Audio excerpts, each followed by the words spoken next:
We are now officially beginning. Welcome, everyone. It is so amazing to have you here. This always feels a little bit like Christmas for me these days. We have been planning this for months, and it's here, and you're here, and this is so exciting. So thank you, everyone, for tuning in. And today we are in for a very, very special treat. We are going to start with Bernadette Brady, and then we're going to go to Christine Skinner, and then we're going to have Donna Woodwell, and then we're going to have all of them all at the same time for a live Q&A at the end. So much amazing content. I do not want to take too much time here in the beginning, but just a few things. So as we're going through the content, if you do have questions, please put them in the chat. We're going to be gathering the questions throughout the call, so please put those into the chat, and we will do our best to answer as many questions as possible. If you have a question for a specific astrologer, just make sure you say, okay, this is my question for Bernadette, and then ask your question, for example. All right. I wanted to also mention that tomorrow at 1 o'clock Pacific, we are going to be also having our Summer of Eclipses forecast event. Tomorrow we'll be featuring Ben Dykes and Christine Ahrens and Adam Gainsbourg. So join us for that. If you haven't already, invite your friends. Invite any of your astrology-loving friends. It's going to be the same link tomorrow, so you can share the link with them and they can join us tomorrow, which we'd love to have them. And for those of you watching us on Facebook, welcome. Go ahead and give us a like, give us a heart, give us a comment. We do go back and read. We read all the chat from this call, and we also read all of the comments in Facebook. So that all fuels our fire and keeps us going to hear from you. So please make sure and connect with us there. We'd love to hear from you. All right, without further ado, I am now introducing to you Bernadette Brady. And Bernadette, you have the floor. It is so wonderful to have you here. Thank you, Amanda. And it's wonderful to be here. And I must admit, I'm watching the chat box, which is exciting. And I think I recognise some friends. I think, right? So hello to those who I think I recognise and you'll know. But yeah, I think there's some people there that are I go back a long way with, which is a real thrill. That's wonderful. Okay, so I'm going to kick off, and I'm going to kick off with a PowerPoint to help me run through what I'm going to forecast for this coming August. And to do so, I've got to share a screen and start a PowerPoint. So just hang in there, troops, while I sort of deal with the technology. So I'm now sharing a screen. It's working, Bernadette. All right, good. If I do this wrong, someone will tell me, I hope. Right. Yes. Okay, you can see it? Good. We can see it. Excellent. We're off and running, and it'll be even brilliant if the PowerPoint works, won't it? Yes, it will. Well, we're out of Mercury retrograde. We timed this perfectly, right? Yeah, you certainly did. You certainly did.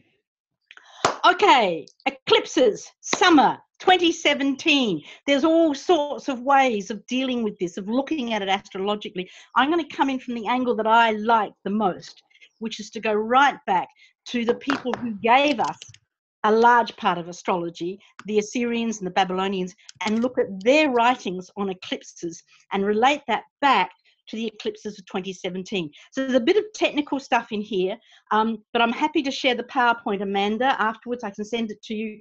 Happy to let people have it, totally happy for that. So just relax, people. Let me take you on a ride. Let me take you out into the desert and then back into your life, and then we'll see where we end up right at the end. Okay, so to look at these earliest writings on eclipses, we've got to look at the writings from the Assyrian and Babylonian texts. And they're about, well, they go back to about 1500 BCE, but these writings, there was a whole library discovered of these writings, and they're from about 670, 650 BCE. And they're the earliest writings that we have that we can really say are astrology. In their cosmology, in the Assyrian cosmology, the sun was Shamusha, and the sun represented the king. The sun was the king. And just as the sun was the king, the moon was the other counterpart, masculine, and was the god Shen. And the moon was the most powerful god in the sky, more powerful than the king, more powerful than anything. And they functioned in a lunar calendar, and every month the moon had to see the sun. So as the sun set, the moon had to rise. And if the moon saw the sun, then everything was well. This is a direct translation from one of the cuneiform tablets from 670 BCE from the astrologer priest Issa Suma Eras. And he said, if on the 14th day the moon and the sun are seen together, what he means is they're seeing each other. Reliable speech, no fake news here, in other words. Reliable speech, the land will become happy, the gods will remember Akkad, that was the name of the country, joy among the troops, the king will be happy, the cattle will be blessed, everything is good, it's all happy families. Now this is important. What this is saying is that the moon is just as important as the sun here, and both are masculine, and the moon is the key instrument. And if the moon receives the light of the sun, then the king is blessed. In other words, it's the receiving of the gift from the sun, which is the empowerment of the moon back to the sun, saying, yes, okay, you're all right for another month. So in our modern culture and in our modern astrology, the moon is seen to be blank and only reflects the sun's light. But in this model, which is really beautiful, there's all sorts of ramifications here for us in another discussion. But the moon has to say, okay, I will receive your gift. And maybe the moon won't see the sun exactly as I've set this up here on the screen. But if the moon is full and bright, then clearly the moon has received the sun's light. So the problem here, you know where we're leading with this, that if something goes wrong with that, then there's a serious problem for the king, not for the moon, but for the king. And so they put a great deal of effort, a great deal of work into actually working out when the eclipses were going to happen. And they cracked it. They absolutely cracked it. They got it worked out within 10 seconds of arc. It's extraordinary what their mathematics did with their astronomy. These are several Assyrian tablets. One is actually on the prediction of eclipses. I don't know if you can see my mouse here, and it talks of the death of the king Xerxes. And another one is actually one of their calendars where they mark the eclipse. The importance for them, and this is really the origins of the astrology as we know it, is that if an eclipse was forthcoming, they could predict it. Then they would set up rituals to alleviate the fate. They would perform the raising of the hands rituals. There would be beating of copper drums. They would put a statue of a king in a place. They would even, if it was a really serious problem, put a false king on the throne, murder him 30 days later, so the king has died, and bring the real king back. But they thought that they could negotiate with fate, which is a big middle ground, interesting philosophy in astrology. So they would watch for eclipses. They would predict them. They would be forewarned, and they would also look at what was going on in the sky at the time of the eclipse. Now, because they got so good at that, they noticed something really important. They noticed that the eclipses came in cycles. And I'm not going to talk very much about this because I talk a lot more about it in my lecture later on in this eclipse season of events at Astrology Hub.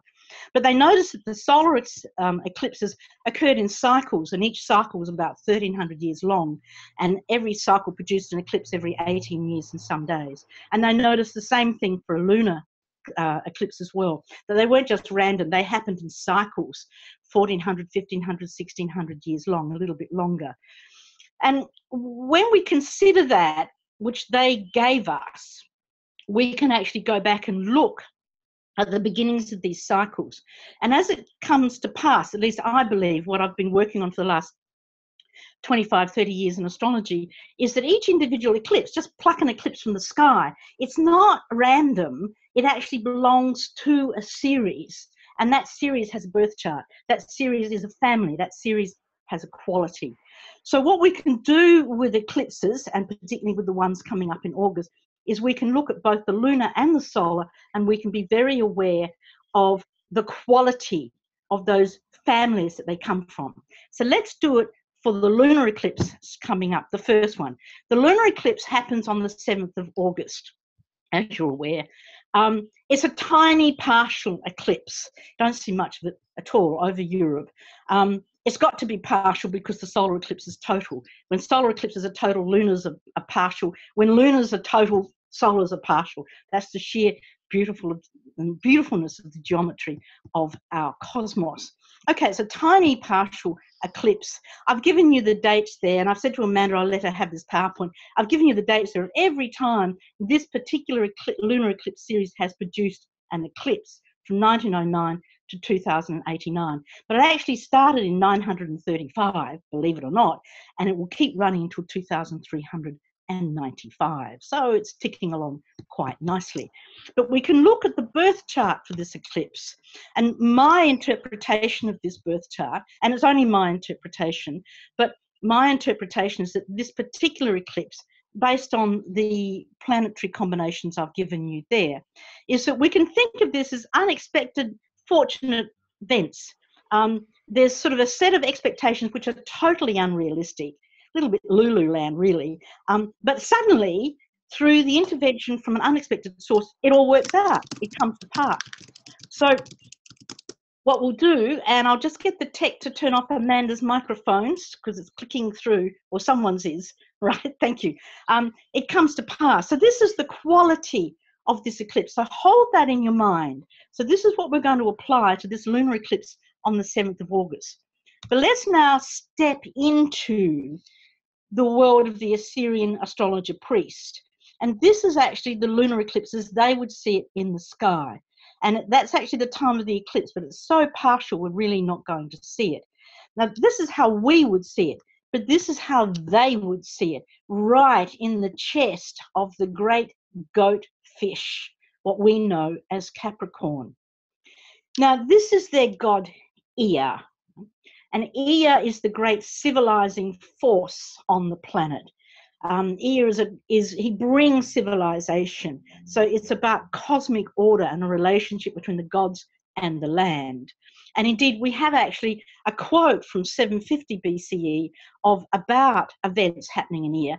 And this is not an eclipse, but they say, if the goat star, meaning Capricorn, produces a Mishui, if we only knew what a Mishui was, we don't, right? But it's not an eclipse, we know that. But the prediction is the gods will forgive the land. They will have mercy on the land, because this constellation is about the land, which for them is the cosmos, which is for them is the civilization. It's agriculture, so it's society, etc. Now, when we get an eclipse, the lunar eclipse on the 7th is happening here. This is what it looks like.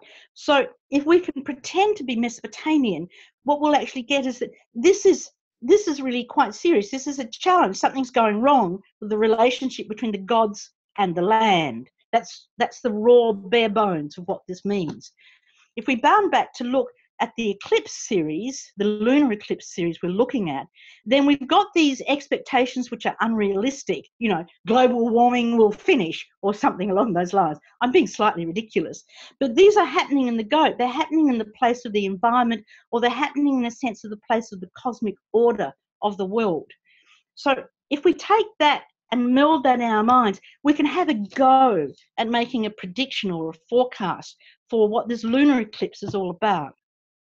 So we can say, and this is me, like here I am on the edge of this projection about to fall off, but having a go. We can say early in the eclipse season, and the whole season is August to early September 17, we can say a king will be challenged. I put king in inverted commas because it's not necessarily going to be a crowned king. It could be any leader of a country or any person that holds high importance. A king will be challenged, or there's some form of threat to the environment or world order in some way. However, it's good news. Don't panic, people. It's resolved unexpectedly. That someone saves the day in an unexpected way, or something resolves it. So if this is happening in your chart, to put it now on a personal level, the lunar eclipse is happening at 16 Aquarius. So if you're getting a square, a conjunction, opposition to that, with maybe a small, 2 or 3 degree orb, keep it tight, then what you would anticipate coming into your chart via the planet that it's contacting, that there'll be some form of challenge. Something will start to go, as we say here in England, a bit pear-shaped, a bit twisted, a bit odd. But what happens is that it gets suddenly resolved by luck or by a fortunate event coming in, or by somebody that you least expect to be able to solve the problem. So what's important with that, if you get that happening in chart, not to overreact. So that's the lunar eclipse dealt with. That's okay. All right, we can get through that one. Now let's go to the solar eclipse. So here's the solar eclipse, what it looks like from 21st of August here in Ohio. I'm not here in Ohio, but this image is from Ohio. I've done these images on Stellarium. So here's the solar eclipse. We can't see the stars around it, so let's get rid of the stars. So I've just removed the atmosphere, and now we've got the stars. But now these are how we would see it, but this is how they would have seen it. The eclipse right in the heart of Leo, the constellation Leo, the lion. And that's interesting, but then this also becomes interesting. Next to it is Mars, and Mars for the Assyrians was Nergal. Nergal is the god of war. Nergal is his first reaction to anything is either to make love or rattle his saber in other ways, shall we say. So he's a bit provocative, etc. And Regulus is a star associated with the king for the Assyrians. And one particular astrologer priest wrote quite specifically, there's a lot of predictions and writings around Regulus, and one particular one simply says, quite blunt, if Regulus is black, the commander of the palace will die. It's a pretty straightforward statement. We'll sort of try and soften that a little bit, but it's a statement that if something goes wrong with the king star, then there's a problem in the palace. Let's look just a little bit more at the king star. The king star is Regulus, which is one of the royal stars of Persia. Don't get hung up on the title. It's a 17th century construct, but these four royal stars are actually important. Each were watchers of the compass points, so they do have quite a lot of deep mythology to them. And Regulus is known as the watcher of the north, and is always associated with military issues, but there's in much of its mythology, there's themes of revenge and what goes wrong if you take revenge. It's like it has a sort of Macbeth theme to it in the undergrowth. So let's come to this eclipse, this solar eclipse, which is happening. How can we analyze it? How can we look at it? Well, the first thing is we can actually research the idea of the star Regulus, because when you have an eclipse happening in a set place, like Regulus is a fixed place, 29 Leo for this current epoch, then it means we can turn to what's known as the Metonic cycle. And Metonic cycles are that an eclipse will happen in the same place every 19 years. Every 19 years. So therefore, 19 years ago in August, there was an eclipse on Regulus. 19 years before that, there was another eclipse on Regulus, and 19 years before that, another. That's important. We can research it. We can also take that research and then we can look at the contemporary meaning of the Ceros series, the family of the cycle, the big cycle the eclipse belongs to, and we can look at that meaning and start to blend it all together. And we can also consider the sky. We can look up and just see what's going on there. What I want to do now is just very briefly show you, to step back in a couple of the last two eclipses that happened on Regulus. Put your seatbelt on. It's a little bit scary, but we'll see what we can do. Okay, 22nd of August, 1979. Ceros series, 18 North put an eclipse smack on Regulus. Oh, it was a good day for planet Earth, right?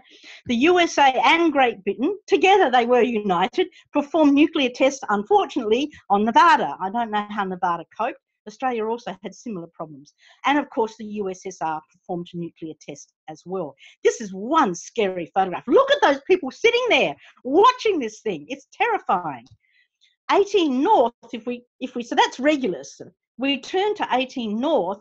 It's a pretty nasty eclipse series. It started in 1060. It's very violent. It's very erupting. It's not the sort of eclipse you want to sit down and have breakfast with. Trust me on this. However, at that time, Venus and Jupiter were hanging around Regulus as well in the sky, which really softened it, if you call that softening, right? But really softened it. So we didn't blow up the world. We just blew up, unfortunately, Nevada. Right? Leaping 19 years further on to the next time Regulus copped an eclipse. another fun time. Okay, so what we had is the eclipse was the 22nd of August 1998. Now, as we moved into the eclipse season, on the 7th of August, there were the simultaneous terrorist attacks of Al-Qaeda on the US embassies in Tanzania and Kenya. Well, this was as big, not as big as, but this was a precursor to Twin Towers. This was a massive terrorist attack. So on the 20th of August, the US launched a retaliatory attack on Afghanistan and the Sudan, but primarily aimed at Al-Qaeda. So they took revenge. Now, no one's blaming them for taking revenge, but what I'm just saying, that's sort of like not the thing to do with Regulus. And of course, we now know, history tells us that those events in 98 were, you know, the build up to the Twin Towers. In other words, you might have felt good dropping the bombs then, but it doesn't really solve the problem. Now, I've just added in here, it just so happened in that eclipse season in 1998, North Korea, yes, North Korea decided to launch its first satellite. Now, that's not a weapon, that's a satellite. But I just thought I'd put that in because I think we're all watching North Korea at the moment. Now, the Ceres series connected to this lunar eclipse, this solar eclipse happening in the August 98 was 19 North, and it's about realism and consequences. It's about seeing the world as it really is, reacting in consequences, and we could see that happening. And there were no, there were no planets around it, so that's the combination we've got. So armed with just that, I could go further back, but, you know, I didn't want to get you too upset. Right? Armed with that, let's just go forward and actually have a look at what we can now think about and deal with in terms of this current or this solar eclipse about to come up. We can use the Metonic cycle to actually explore Regulus, and what we've seen, and it's consistently pretty well back all through the 20th century, that any eclipse on Regulus stirs up some form of military reaction.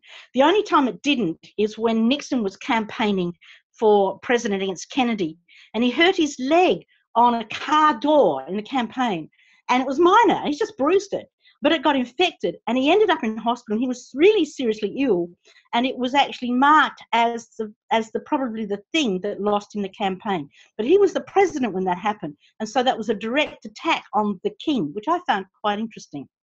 Anyway, so generally that's one exception, but generally it's a military issue. When we look at the forthcoming eclipse that's happening in this August, it belongs to 1 North, and the Ceres series that belongs to is about a real pressure and destruction on personal relationships or friendships, a real tension between two people who know each other, a breaking down of a relationship. And there's a real tendency to take haste with that and to overreact. And my advice that I've written about in my book on this is simply to calm it down, step back, breathe, because if you can get past the eclipse season, you may find it's not as bad as what you think it is. Now, also with this eclipse, what we have in the sky, getting back to, we've got Nergal next to it, Mars. So Mars, of course, wants to immediately make haste. So Mars doesn't want to listen to patience and taking a breath and not overreacting. So there's a real tendency that there'll be a military overreaction as this eclipse steps in. So what can we say about this solar eclipse in August 2017? It's a bit tricky, people. It's a relationship strained to breaking point, and there could be a very strong possibility of an overreaction somewhere, which could produce a series of conflicts which ricochet. So what does that mean for you personally? Well, we can reduce it down to a personal level. If you're having the lunar eclipse at 16 Aquarius, then your life can be a bit challenged around that time, but do just breathe, because it will resolve itself okay for you. If you're being affected by the solar eclipse at 29 Leo, then you will encounter a real relationship problem, but it's essential that you do not overreact. It's essential that you back off and you walk away and you give it a chance to sort itself out. And then at your personal level life, it may well do so. talking globally, it could be another story, of course. I am quite concerned there could be another terrorist event in some way that could start this cycle of terrorism and revenge all over again, back and forth, this whole revenge cycle that's been running since 98 at least. Alternatively, the king, whoever you want to define as king, is in real form of crisis in some way. The solution for the world is patience. I love this quote. Patience is not the ability to wait, but how you act while you're waiting. And that's the message for August. Wait, and wait with gentleness in your personal life, and let us all do whatever we need to do to help ensure that the world leaders also act in a similar way. So that's me. There's a reading list. I'm sending this PowerPoint to Amanda, and she'll get it to you in some way, and you can look at that. So that's me done, Amanda. Wow, Bernadette, that was amazing. Amazing. I know everyone is just, it's almost like we're on the edge of our seats listening to every single word that you've shared there. Thank you. I love the advice too. So could the death of the king, is there any possibility the death of the king could be metaphorical? And so the death, he could die to his former self in some way. Yes, absolutely. You see, another way it could happen could be because the eclipse cycle actually has links to the first constitution that America had. When it was born, it was when Connecticut put together its first constitution, which I found really interesting. So there could be a real constitutional crisis, which really, really causes an immense conflict between the White House and the democratic system. That would be, to me personally, that would be a nice way for it to work, better than blowing up half the earth, right? Yeah. Oh, yeah. It's a much better way. Option B, please. Please. Yeah. So does it, and also, is this a correct interpretation? It sounds to me like the lunar eclipse with the Aquarius at, would you say, 16 degrees? Yeah.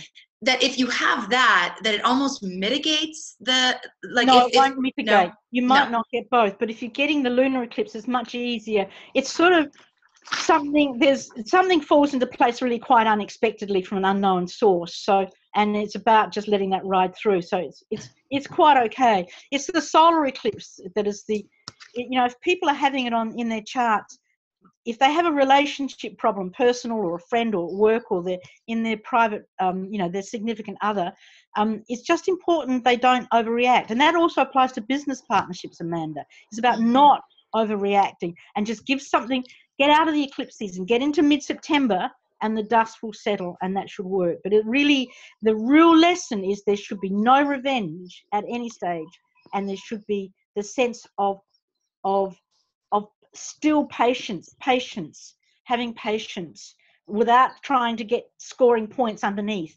Do you know? Yes, I do know. I do know. And, we have created this community around this eclipse season, an eclipse event. So maybe we can help remind each other to stay calm. And I love what you said about patience. One of my daughter's kindergarten teachers defined patience as waiting with peace. So that's exactly what you just said. Yes. Waiting with peace. So waiting with peace. Yes. Yeah. Exactly. Yes. Okay, so everybody, let me know in the chat, let us know, or in Facebook, what you thought about Bernadette's presentation. I know I loved it. That was amazing, Bernadette. So much to share. And for those of you who are interested in studying more with Bernadette, we do have a very exciting announcement today. I'm going to play a short video for you. And after this, we go to Christine Skinner. So don't go anywhere. And just stay here for a sec while I share my screen and play you this short video. Okay, so I'm getting to screen share. Can you see that, Bernadette? Yes. Yes, okay, great. Eclipses are powerful planetary events that shift cosmic energies and help us wake up and pay attention. In the dance of life, they're often turning points. They can change the very foundation of who you are and who we are as a society. So why do eclipses remain a mystery in astrology today? And why do they often bring fear to the masses? With a monumental total solar eclipse coming up in August, directly over the heartland of America, we set out to find answers for you. And what we've uncovered may surprise you. There's a hidden subculture of astrologers who've dedicated their entire lives to the study and research of the power of eclipses. These astrologers hold a veritable treasure trove of information and knowledge that, if known, could fundamentally alter the way you look at eclipses forever.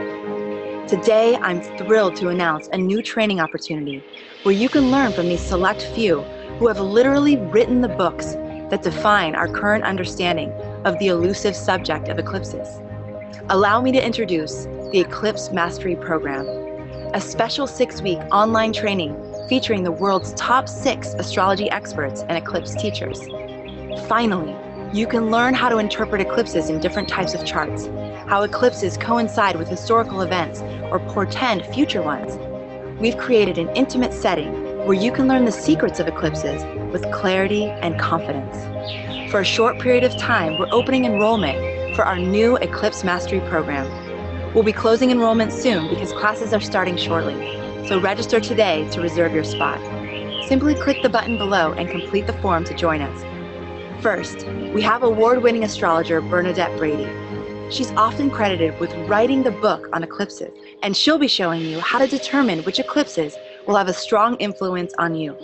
She'll also help you gain an understanding of the Saros cycles and how these cycles give you insights into the meaning of any particular eclipse. Bernadette will also shine light on the special correlation between eclipses and the star Regulus. Next, you'll be learning from Draconic specialist Christeen, who's renowned for her predictive abilities and the author of Financial Universe. She'll give you an understanding of the Draconic zodiac, teach you how to calculate your Draconic chart, show you how to integrate it with your tropical chart, and help you determine karmic connections. These are powerful teachings you won't want to miss. Then you'll be studying with Ben Dykes, author of Astrology of the World and the Logos and Light Philosophy series, who will be teaching you how to interpret eclipses with traditional techniques. He'll also show you how to combine those techniques with other charts or methods. Our next eclipse expert, Christeen, is both a professional astrologer and teacher. Her training will focus on eclipses mundane and natal. You'll discover how to find information from various resources. You'll also learn the mechanics and influence of the lunation cycle, especially how it impacts the upcoming Great American Eclipse. And then you'll hear from Adam Gainsbourg, who's the author of 4 astrology books and teacher of the Living Sky technique. He'll be teaching you about eclipses, nodes, and soul healing. You'll find out why eclipses tend to reflect some of your biggest challenges, as well as your most potent gifts, and how the nodes of the moon can help you to contextualize it. Of course, last but not least, we have our very own Donna Woodwell, editor-in-chief here at Astrology Hub. For those who are new to astrology and eclipses, she'll help you find the eclipses in your own charts. She'll explain how eclipses work and suggest techniques for you to use their transformative energies wisely. Our Eclipse Mastery Training Program gives you 6 weekly video training modules containing over 9 hours of training material, weekly live Q&A sessions with each of the experts, and a private members-only Eclipse Facebook group where you can meet other students and exchange ideas. We realize that for many of you, this is an amazing opportunity, but the truth is, we want to make this training simply irresistible. So when you register today, you're going to get 3 extra valuable bonuses that I know you're going to love.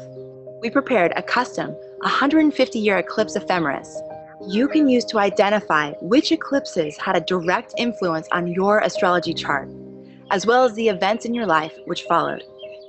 Second, we've partnered with The Mountain Astrologer, recognized as the best professional astrology publication in the world, to bring you their top 3 eclipse back articles written by world-renowned astrologers. So we're thrilled to give you the opportunity to access it now from the comfort of your own home, no matter where you are in the world, and all at an affordable price. And just at the right time, before one of the most important eclipses of the century, so you can be prepared and not caught off guard. The eclipses this summer can be the catalyst to help you attain an expanded level of awareness, so you can work with the energy for you, the collective, and for the good of the world. Again, registration is closing soon because we'll be starting the live calls shortly, so make sure you click the button now to register today. I look forward to meeting you on the inside of this powerful eclipse training, and thank you for listening and being a part of our growing community.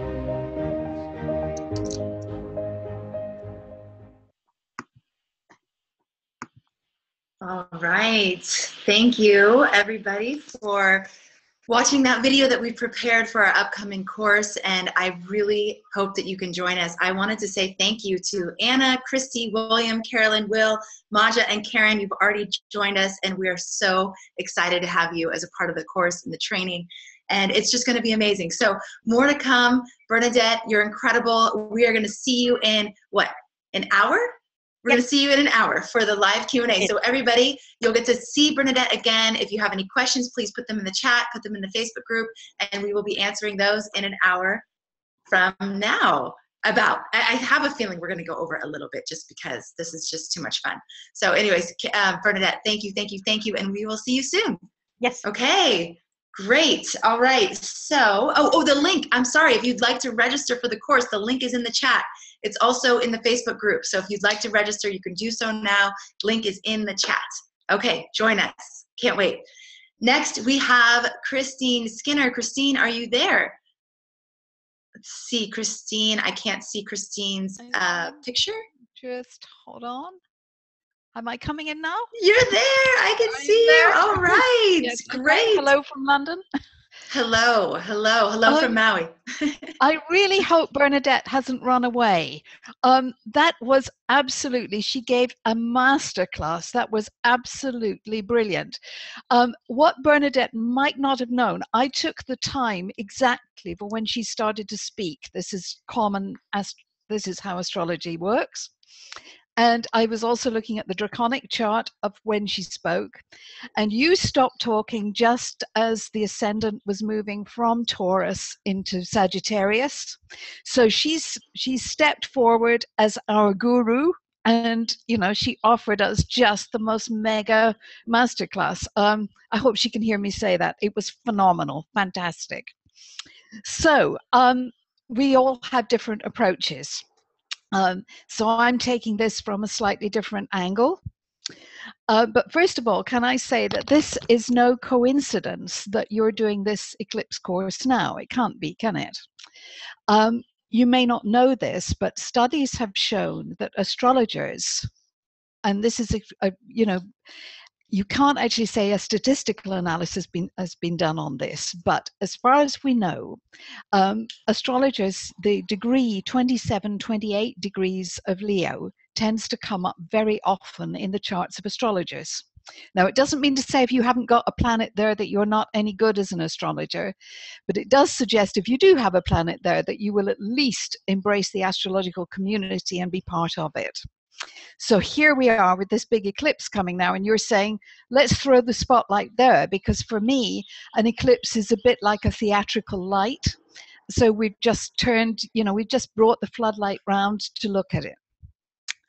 So my view on this, for me, obviously an eclipse, a solar eclipse is a new moon. For me, it's a kind of upmarket one, is a sophisticated new moon. Right? But it is just a beginning, right? And as with any new moon, quite often it's about 9 months before you have the first quarter moon that picks up the degree of it, that you can actually see what the thing was about. So if nothing actually happens on the day itself, although I suspect that a lot's going to happen this summer, please know that it's an ongoing thing. So that's the first thing. I'm going to be talking about Draconic astrology, which some of your people may never have heard of before. And I want to tell you about when I first got into it. I was shown Draconic astrology by a wonderful astrologer, sadly no longer with us, in the late 1980s. And I couldn't wait to find out more. So I went to a conference, and there was a fabulous guy there, Chester Kemp, looking after the bookstore. And I said, I need a book on Draconic astrology. And he said, no, you don't. And I said, yes, I do. I don't know anything about it. He said, well, there's hardly anything to look at. And in any case, he said, think of it as an infection. It'll last about 6 weeks. Now, that was actually, in many ways, there are bits of astrology that really are like an infection. You get fixed stars, which might last 2 to 3 years, in fact, and that one seems to be recurrent. Then you get horary astrology for a while, you get traditional, you get all these different bits. in fact, Draconic astrology stayed with me. Whether or not it's a low-level virus, I don't know, but I am totally fascinated by it. But I had to find a way of working out what it actually meant, because what it does is it changes your chart. So I'm going to tell you how to do it in a minute and how I think it is. But I am a Sun Libra. If I do my Draconic chart, I become a Sun Scorpio. And many of you people will know a lot of the work that I do is actually to do with scorpionic things. It's to do with finance. So you inherit this other chart, but you have to think of a way in which you're going to look at it. Now, the way that I see it is that the tropical chart is a bit like a photograph of you. If I pass you my normal chart, my Libra chart, you will probably manage to identify me. If we sit in a room with other astrologers, you'll all be able to say something about the way in which my chart appears to work through me. And to me, that's like a very straightforward, but nowadays very, colorful photograph. For me, the Draconic zodiac is a bit like taking an X-ray. So I'm actually going to see the way in which your bones are, the structure of you. And it's thought that this has got something to do with your soul path. Now, obviously, I have no scientific way of proving that. But I do think that the Draconic chart says something about the fabric of who you are, what you are truly made of. Whereas if you did the heliocentric version of it, it would be like taking a brain scan, because that's a different model again. So I think there are different astrologies that you can use for different things. So what we know of an eclipse to come, because obviously this is what we're talking about, what we want to know is what is the Draconic signature of this eclipse that's coming up? Because we know, as Bernadette's just explained, we know that it's a Leo eclipse, the solar one, right? We know it's conjunct Regulus, and that's where our attention is. Now, it's completely normal, especially when I explain how a Draconic chart is calculated, for the Draconic sun to be either in Aries or possibly into Pisces. But that's not what we're looking at really. That's a little bit of a tidbit. That's the thing, that's normal. What's not normal is where the other planets are, draconically, how they click in to the tropical chart. Because when you get that, it's like a bone that sticks out. It's like looking at your photograph and I can see which bone sticks out, and whether or not you have a very prominent forehead or something, I can actually see more of what you're made of, where your strength is, and possibly, of course, also where is the weakness? Because we are all weakened in some place, and maybe that weakness is coming from an earlier life. You're going to ask me a question, I can see. Oh, were you? Sorry, I thought... everybody else is. All right, I thought a question was coming up. Bernadette has already pointed out that this solar eclipse has got something of a sort of military hue to it. She didn't mention, but only through lack of time here, that Jupiter is on the midpoint of Mars and Saturn in this. Now, whether or not that, and that will be the case also, whether or not you take it from the Draconic viewpoint or the tropical one, the signs simply change. And what this is, to me, this says something about the amassing of armies.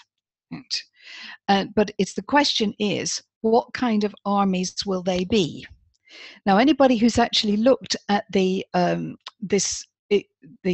chart for the solar eclipse will see that the sun is in 120 degrees from Uranus. So there is something of the unexpected, but perhaps in a nice way, about that chart. If I move that and make it into a Draconic chart, I'm going to end up with a Draconic sun in trine to Uranus again, right? But my Uranus is now in Sagittarius. It's quite different. It's still a fire sign, but it's not the same thing. And for me, where my ears really pricked up was that I had written down that I thought that there would be an international legal crisis this summer. Bernadette is phrasing it as a constitutional crisis, perhaps, in the United States. And I think that's absolutely realistic. But I don't think that it's only the United States that's going to have some kind of legal hassle. Just let me take a moment just to explain exactly how you calculate a draconic chart very quickly for anybody who wants to have a bit of a go at it themselves. If you've got a computer program, then it's most of them will offer you a draconic zodiac, and at a click of a button it'll be there. And you should recognize your chart straight away. In the shape will stay exactly the same, right? But in all probability, the signs will change. So, and you may discover that if you had a stellium in one zodiac, you perhaps haven't got it in the other one, just because of the way that the degrees fall. Now, if you want to know what the position of your draconic sun is, and believe me, just knowing that is such an eye-opener, both to discover something about yourself and about other people. All you need to do is to take the position, the normal position of your sun, and subtract from that the position of the north node in your chart. So now sometimes that can sound it sounds simple. Let's suppose for a minute that your sun was, as it is today, it's about 14 degrees of Taurus, isn't it? So 14 degrees of Taurus is 44 degrees from the very beginning of the zodiac. So let's hold 44 in our brain. Right?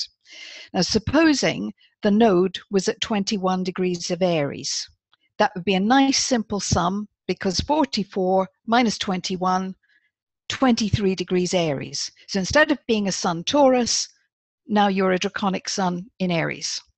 Sometimes, though, it doesn't work out quite like that, because let's say that we'll still stick with the sun being at, let's say, 14 degrees of Taurus, but let's suppose your node was at 8 degrees of Pisces. Well, that's 338 degrees from the beginning, right? So I can't take 338 away from 14, from 44. It's too much. So I would have to add 360 to my 44, and then I would get the answer. Once you've done that, you do it with all the other planets, and you can swish your chart around and find out where everything is. But as I said, the big thing about this is the way the jigsaw puzzle works. Does the tropical click in with the draconic? Is there a bone sticking out, if I can use that analogy for a minute? Now, if I do that, I'm going to walk you around. What I've done, I can't show you this on the screen, but you can do this yourselves. You take the tropical chart on the inside, and you put the draconic one on the outside, and you just start at the ascendant and walk around the chart and see what fits. The key thing for me is to use very, very tight degrees, maybe 2 degrees, max 3, but definitely no more than. And for the purposes of the tutoring that I've done, I've focused just on conjunctions. If we've got some Virgos over there who are terribly interested in really delving in, yes, you can go into much, much more depth than this, but conjunctions give a very good picture. And this one is showing that Ceres, the asteroid Ceres, will be at 23 degrees Aquarius, where the node is at 24. So that's the south node is at 24. So they're locking on together. And that to me says something about Earth disturbance. That wouldn't be unusual, of course, because with eclipses, both lunar and solar, you get an alteration in the Earth's magnetic field, and very commonly a bit of Earth disruption as well. In this instance, though, Mars at 26 Pisces draconically is conjunct Chiron, which is at 27 of Pisces. So one wonder about that. I don't want to think like this, but you could actually see that as being a chemical attack. It's certainly something that's, or do you remember recently we had all that, you had that problem in the States where that dam was going to break? Do you remember, was that Washington State? I can't remember now, north of California. But yes, it's possible that is a water problem. Right? Then if we go round the chart, we find draconic Saturn linking in with tropical Venus. Right? Well, that suggests the potential for a breakdown in a relationship, which is just another twist on what Bernadette was saying. This is it's a toughie, this one. For me, the thing that really, if I'm going to be frightened about something, the one that scares me is that Pluto, Draconic Pluto, is exactly at the midpoint or conjunct both Mars and the node, and in Leo. So I could see that as being an awful fire explosion.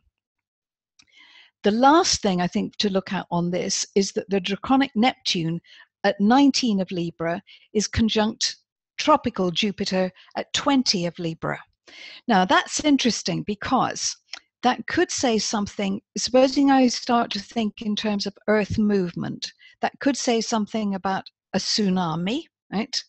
And that would, and my attention would then go to the Pacific Ring, Pacific coming from the Libra quality of this. But let's assume it's not an Earth disaster at all, and let's just stick with the idea of it being something intellectual and something we could maybe do something about.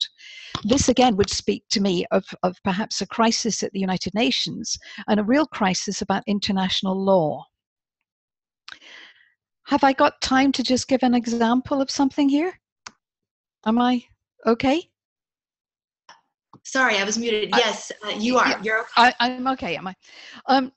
I was just fascinated in that we know that the effect of an eclipse can happen both before and after the event itself. So I ran through the outer planet. This is from the Draconic point. I ran through the Draconic transits, starting them in April and taking them through until the end of the year. And the first thing that happened was that Draconic Uranus was picking up the Pluto position from the eclipse. And that happened on April the 16th. Now, Uranus, as we know, is the planet of the unexpected, but we also know it's a planet associated with political matters. And it was just then that Theresa May, our Prime Minister, says, hey ho, let's have an election, right? Now, that came from apparently nowhere. What was extraordinary is that the next date that comes up, which is Draconic Uranus squaring Venus, is June the 8th, the day of the election itself. Now, I wonder about this because the following day, June the 9th, Jupiter is stationing, right, in Libra then, but Neptune is on the anti-vertex of this chart. So I'm wondering whether or not there isn't going to be something slippy about this election, whether or not the votes aren't going to be counted properly, or whether or not there's going to be a legal drama there. So it's not just, I know you can see the eclipse, the solar eclipse that's coming across the states, but I also feel that there's going to be legal challenges here, there, and everywhere. And it's worthwhile looking at the Draconic charts for the various countries that are involved. And because the amazing thing about this, I don't know why it works, but it does, is that you can look at tropical transits to a Draconic chart or Draconic transits to a tropical. You can mix them all up. You can go 4 different ways. But very often, whichever way you go in, and as Bernadette has just shown from her particular way, you come up with exactly the same findings. I don't like the look of this, right? I ran Mr. Trump's chart through this. To me, if I just look at my notes here for a second, where is he? Yeah. Now, his extraordinary. I mean, how many counts do you have to get? But all of his say something about wounding and accountability. Now, it doesn't have to be a physical wounding, right? He can be wounded by in accountability. He can't move forward. He could be entrapped. And with his the Draconic eclipse hitting on his Draconic Uranus, I'd suggest that this is, but again, I can't prove it, is that maybe this is something that comes from some past life, right? That this was a piece of surgery that went wrong, if you like, in an earlier existence, and now there needs to be a repair. I don't know if that makes sense, but That's, it says, yep. Yeah.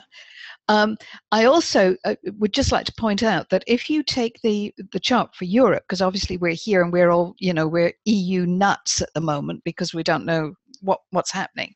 If you look at the chart for the Treaty of Rome, which is the birth of this European Union, which goes back to March of 1957, the chart there is the sun is at 4 degrees of Aries, which is exactly where this Draconic sun is going to be at this eclipse. So we could say that the European Union is also going to be eclipsed in some way. And where Bernadette is rightly saying, there's something wrong with a leader, right? I think because I am, I have a Sagittarian moon tropically, I want to think optimistically. I'm really hoping that a statesman will arrive and take us into a better world. Sadly, I think there are too many links suggesting that we have got some serious troubles ahead. Okay. Wow. All right, Christine. Wow. Yes. Okay. So there's a question. Kathy's asking about the location of the total eclipse over the U.S. Does it say something specific about the U.S.? I know you've brought in a lot of other areas of the globe, which is great, but does it have more significance for the U.S., I guess? I would really like there to be some, and Bernadette may know of this. I don't know if anybody has done a full geomagnetic study of the thousands of eclipses that have happened to see whether or not where they position, does that really alter the Earth? But in a way, Amanda, is almost the wrong question, because even if the fault line in the States were to be disturbed, you could pull the plug in one place, and yet another place on the other side has the reaction. So my answer, I'm afraid, is I genuinely don't know. But I would be concerned, as I said, about that dam area. I think somebody said it was California at the top there. Okay. All right. So I want to ask you a question. Okay. And I've loved asking astrologers this question because the answers are very fascinating. If, let's say, Donald Trump, for example, no, let's use him. If he was your client and he came to you for a reading and he wanted to know specifically your advice for him this summer, what would you say? Close your Twitter account. Oh my gosh, it's so great. I think looking at, because I explore his chart a little bit in my presentation in my class. And people will laugh and they will see the twittering thing there. And actually, it would be better really to be a little bit circumspect about what he says. Okay. All right, great. So Marlene says the promotion for Skinner's, for your talk for the course, says that you'll talk about how the Draconic zodiac can be used to discover your soul's calling. Can you please cover a little bit more about that? Well, as I said, I can't do this scientifically, right? So there's a little bit of conjecture involved about this, but discovering even just where your Draconic sun is would tell you something about what you're completely familiar with, right? What you've carried over possibly from a past life, and how you could perhaps give it support so it develops better in this one. Okay, great. And so you're going to go into a lot of depth on the Draconic zodiac. Well, what I've done is I've looked also at karmic connections. I've shown how two people come together, how they lock in. Now, and the people will find this absolutely amazing, the number of people who lock into you with this Draconic thing. They click on, and they allow you then to be the best you can be. Okay, great. Okay, and we've had a lot of questions about the house system. Can you tell us what house system we use to calculate? Oh, the house system is irrelevant. Use whatever you want for that. That doesn't matter in the slightest, right? Okay. Just switch the zodiac to Draconic. And I think I've been seeing on this that you can get it on astro.com. Yes, I think some people are saying that. Yep. Okay, one more question for you before I do something else. Oh, sorry. Can I answer somebody's chat? Somebody says here, I was born with 0 Aries North node, so nothing changes in my Draconic chart.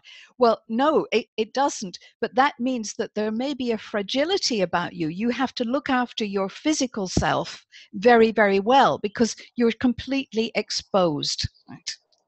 Okay, fantastic. Okay, I have to ask you, and you don't have to answer if you don't have an answer for us, but Elizabeth wants to know about the economic and financial situation.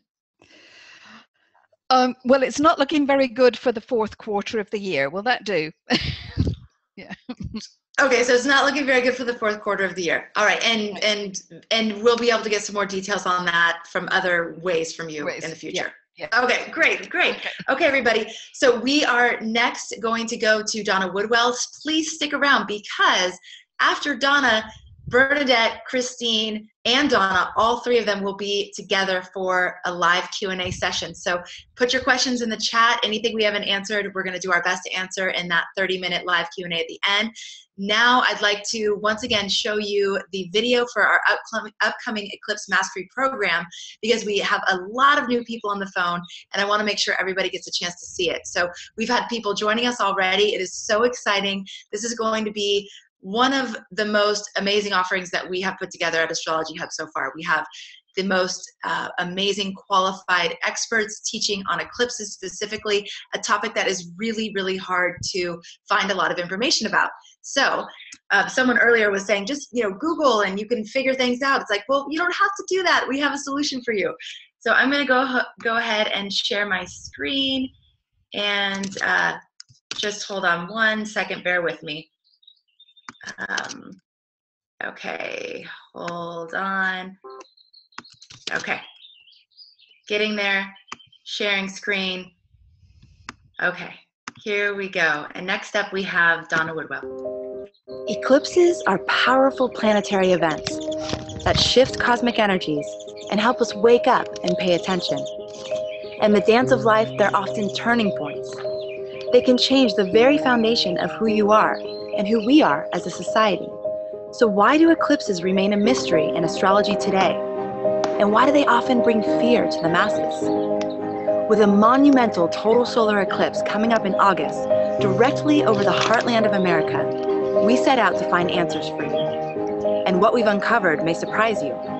There's a hidden subculture of astrologers who've dedicated their entire lives to the study and research of the power of eclipses.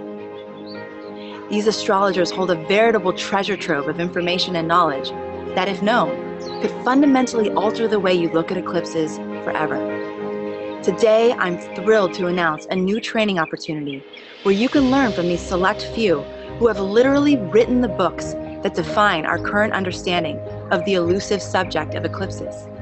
Allow me to introduce the Eclipse Mastery Program, a special 6-week online training featuring the world's top 6 astrology experts and eclipse teachers.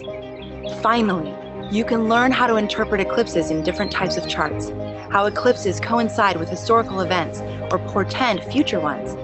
We've created an intimate setting where you can learn the secrets of eclipses with clarity and confidence. For a short period of time, we're opening enrollment for our new Eclipse Mastery Program. We'll be closing enrollment soon because classes are starting shortly, so register today to reserve your spot. Simply click the button below and complete the form to join us. First, we have award-winning astrologer Bernadette Brady. She's often credited with writing the book on eclipses, and she'll be showing you how to determine which eclipses will have a strong influence on you. She'll also help you gain an understanding of the Saros cycles and how these cycles give you insights into the meaning of any particular eclipse. Bernadette will also shine light on the special correlation between eclipses and the star Regulus. Next, you'll be learning from Draconic specialist Christine Skinner, who's renowned for her predictive abilities and the author of Financial Universe.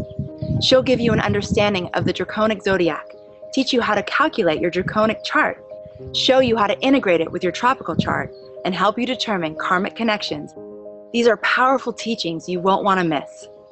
Then you'll be studying with Ben Dykes, author of Astrology of the World and the Logos and Light Philosophy series, who will be teaching you how to interpret eclipses with traditional techniques.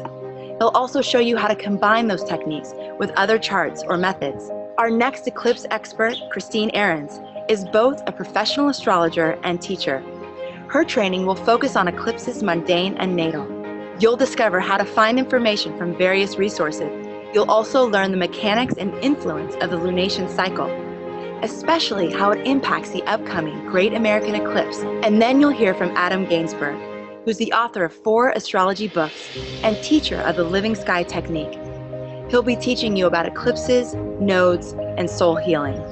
You'll find out why eclipses tend to reflect some of your biggest challenges, as well as your most potent gifts, and how the nodes of the moon can help you to contextualize it. Of course, last but not least, we have our very own Donna Woodwell, Editor-in-Chief here at Astrology Hub.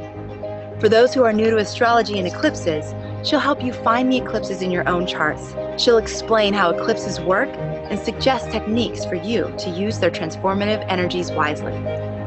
Our Eclipse Mastery Training Program gives you 6 weekly video training modules containing over 9 hours of training material, weekly live Q&A sessions with each of the experts, and a private members-only Eclipse Facebook group where you can meet other students and exchange ideas. We realize that for many of you, this is an amazing opportunity, but the truth is we want to make this training simply irresistible. So when you register today, you're going to get 3 extra valuable bonuses that I know you're going to love. We prepared a custom 150-year eclipse ephemeris you can use to identify which eclipses had a direct influence on your astrology chart, as well as the events in your life which followed. Second, we've partnered with The Mountain Astrologer, recognized as the best professional astrology publication in the world, to bring you their top 3 eclipse back articles written by world-renowned astrologers. So we're thrilled to give you the opportunity to access it now from the comfort of your own home, no matter where you are in the world, and all at an affordable price.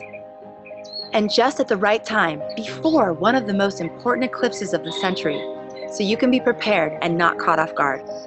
The eclipses this summer can be the catalyst to help you attain an expanded level of awareness, so you can work with the energy for you, the collective, and for the good of the world. Again, registration is closing soon because we'll be starting the live calls shortly, so make sure you click the button now to register today. I look forward to meeting you on the inside of this powerful eclipse training, and thank you for listening and being a part of our growing community.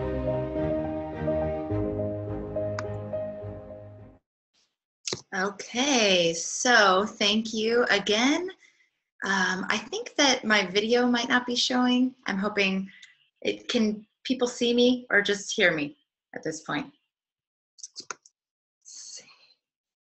Okay, everybody, thank you so much. I think my video might not be showing. Can I get a little help with the video? Can anybody see me right now? Let's see. Yes, you can. Okay, great. I can't see me. That's okay. I don't need to see me. Okay. Okay, fantastic. So thank you so much. Really looking forward to seeing many of you in this course. We have had a couple questions. Oh, thank you, Dorian. That's very sweet. Okay, we have a couple questions. Someone asked me if people can join offline, and the answer is yes, in a way. So all of the content is delivered online. You will have a private membership group where you can download all of the content. So if you needed to watch it offline for some reason, you can do that. Someone was asking about what level this is for. So this is obviously, it's for any astrology enthusiast. This is definitely going to be the most effective if you at least know how to read a chart. So that's kind of like the basic. If you know how to read a chart, this is going to be great for you. Donna Woodwell is actually going to be teaching the first course in the series of 6, and she's going to be laying the foundation for you so that you can understand Christine and Bernadette and Ben Dykes and Adam and all of their, and Christine Ahrens, all of their information. So she's going to lay a foundation for you, and then you're going to be able to grow and learn more with the rest of the astrologers. And then what if you can't join live? So will everything be recorded? The answer is yes, everything will be recorded. The course starts on May 14th, and it goes for 6 weeks. And every week you're going to receive a new course teaching, and there's going to be a live Q&A session. So it's happening for 6 weeks. Everything is recorded though. So if you can't join things live, no worries. You can download things. You can access them in your membership portal for at least a year. It's probably going to be open longer than that, but for at least a year, you'll be able to refer back to the content. So no worries about that either. All right, and without, how long is each segment? Okay, great question from Diane. Each segment is about 90 minutes. So the lecture itself is 90 minutes. And then the live Q&A will be about an hour as things go here at Astrology. How we might go a little bit longer if the content's really interesting. I just wanted to say welcome to Holly, Catherine, Joan, and Linda. Thank you so much for joining us. We are so happy. And Jane, I saw you also in the chat. We're so happy to have you as a part of the course. All right. Okay. Okay, so Jane, we can answer that in the chat. So Donna, you are up now. Without further ado, after Donna, we're having the live Q&A with all three of our astrologers that we're focusing on today. So Donna, take it away. What do you have to share with us about the summer of eclipses? Uh-oh, you're muted. You're muted. Okay, let's see. Is that better? Yeah, that's better. We can hear you. There's a little button. When you push the button, it's a bad thing. Anyway, so let me just say, Amanda, first, I am so excited, and thank you for doing this for all of the Astrology Hub team, because I feel like I get the benefit of these world-class presenters that I have been looking up to for a very long time. So if you're an astrologer like me, and even if you've been studying for 20 years, this is a fantastic treat. We're getting a master class for real in how to use eclipses in our own lives, and this is just incredible. So I just want to say that to anyone out there who is a little worried that this is going to be beneath them because they've been studying astrology for a while. I don't feel that way, and I teach at Kepler College, so I'm just fantastically enthusiastic and very, very grateful for Amanda for spearheading this amazing opportunity that we all get to go on. Okay, Donna, so I do have one quick question before you move on. Do you have a way to hardwire yourself in with the internet? I am hardwired into the You internet. are? Okay, there's a little bit of a video lag, but I think we're going to have to just deal with it. Yeah, and maybe all of us, what I like to do sometimes when there's a bandwidth issue is just sort of like imagine the tunnel opening and the bandwidth flowing through really easily. So if we all do that, maybe we'll be able to fix the lag. Yeah, I see the lag on the other side too. So we can just pretend we're watching a foreign film and enjoy the presence of Mercury stationing direct and not moving very fast. Okay, fantastic. All right. Okay, so I have got the benefit of being able to, I've been looking at this eclipse for the past, I remember standing on my back porch it was 2012. It was right before we had the major UAC conference, and a partial eclipse was moving across the United States. And you could see it at sunset here in Austin. And I was out on my back porch taking pictures of it and watching the moon take that bite out of the sun. And I was so inspired and wondered when the next time we would see a total solar eclipse in the United States was. And it didn't take very long to Google and find out that this massive event was going to be happening this summer, and rapidly realized that this will be one of the most, well, actually the most filmed event in the history of our planet. That millions of people will be seeing this with their iPhones and their smartphones and their various devices and out taking pictures. They're even making a movie to stitch together all of these individual mobile devices pictures to make it the longest movie, the greatest crowdsourced movie ever. And that kind of a collective event has an impact on our psyche. So I've been diving into what eclipses mean, and of course I've run across all these fabulous presenters that we've been talking about in my own study of eclipses. And as we were preparing for this introductory workshop, this summer forecast, you know, when you're an astrologer, when you hear summer forecast, the first thing you do is pull up the chart for the summer solstice. You know, that's when the moon moves into the sign, the sun moves into the sign of Cancer. We define that in astrology as the summer solstice chart. And the first thing I saw when I looked at that was that obviously the sun is in Gemini, but the moon is slightly behind in Taurus, and in Taurus with the planet Venus. And so if in my traditional astrology world, Venus is the ruler of Taurus, and the moon is exalted in Taurus, and all roads lead to Venus in that chart, except for one. We'll get to the one exception in a moment. And I also know that this summer is actually the 50th anniversary of the Summer of Love in the American tradition. And love and Venus go hand in hand. So I have been fascinated by this love story that we're telling ourselves throughout the course of the year and what that actually means to us. And I kept coming back to the image of that very famous Shakespeare play called A Midsummer Night's Dream, because it's a love story. It's one of the greatest Shakespearean love stories, where it's being set at a wedding celebration in Athens. And hilarity is ensuing through the course of this, obviously the way Shakespearean comedies go, that a woman is falling in love with some other man, that her father wants her to marry something else, and you know, things have to be reset. So they spend the evening in the forest, and the fairies want to interfere and get everyone on the right track. And so the king of the fairies, Oberon, sends out his court jester, who we know as Puck. And Puck, you know, does a little bit of magic on each of the perceptual, their eyes, puts a potion in them, and they fall in love with the wrong people. And throughout the course of the show, they are trying to sort out who's supposed to be loving who else. And so remember I said at this chart for the summer solstice, the one planet that's not coming down to Venus is Mercury in Gemini. Mercury, the original trickster of the zodiac, and Mercury is Puck. Puck is a trickster of this. He's the court jester for the fairies. And we see this position of that trickster coming up again and again when we look at all the charts of the new moons and the full moons for the summer. And ironically, today we have the trickster just standing there going, look at me, bring me into this equation.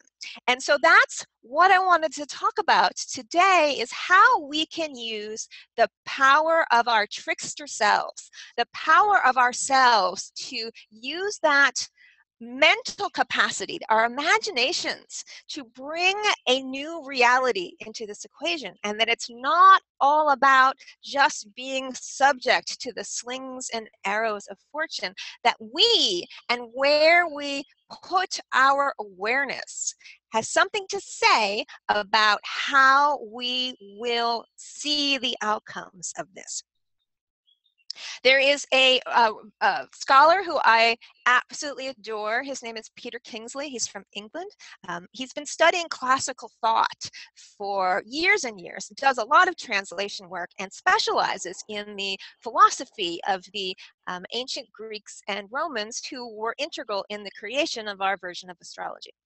And he has a wonderful lecture on about Metis, if you want to use the British pronunciation, or Metis, the goddess of cunning, that our minds are not just about the rational sides of ourselves, and they're not just about the light, so to speak. They're also about the use of wise cunning in service of something greater than ourselves. It's the trickery and the duplicity that we use in order to bring us to a greater level of consciousness. And what better description of the kind of mindset that we have to use during an eclipse? Because clearly day has become night, and everything is backwards and out of sync. And if that's the case, then we need to think in a way that is powerful and slightly out of sync with the way we do things normally in order to take full advantage of that. So that's one thing we want to start looking up, is that to consider Metis. Look up Peter Kingsley and learn more about that, because it will give you some inspiration about where we're moving.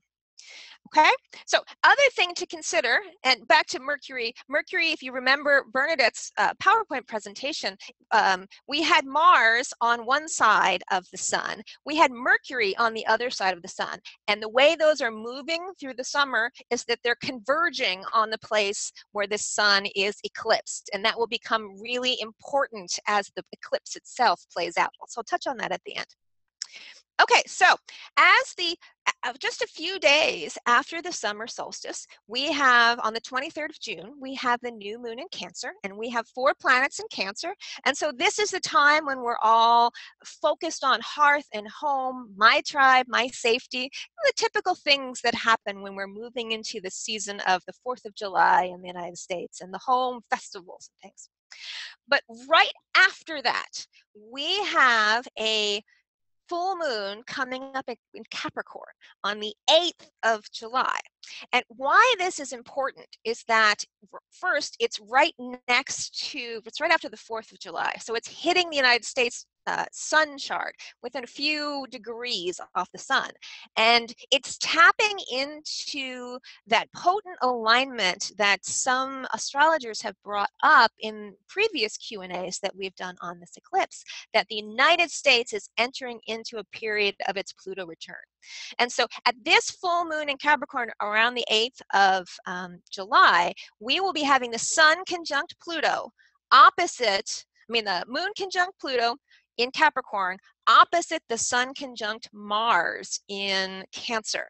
And anytime we have the lunation tied up with the whole Mars-Pluto opposition, classically speaking, that is a time for really major power going on, or power struggles going on. And what that's going to mean for us, again, is going to be determined by how things play out between now and then.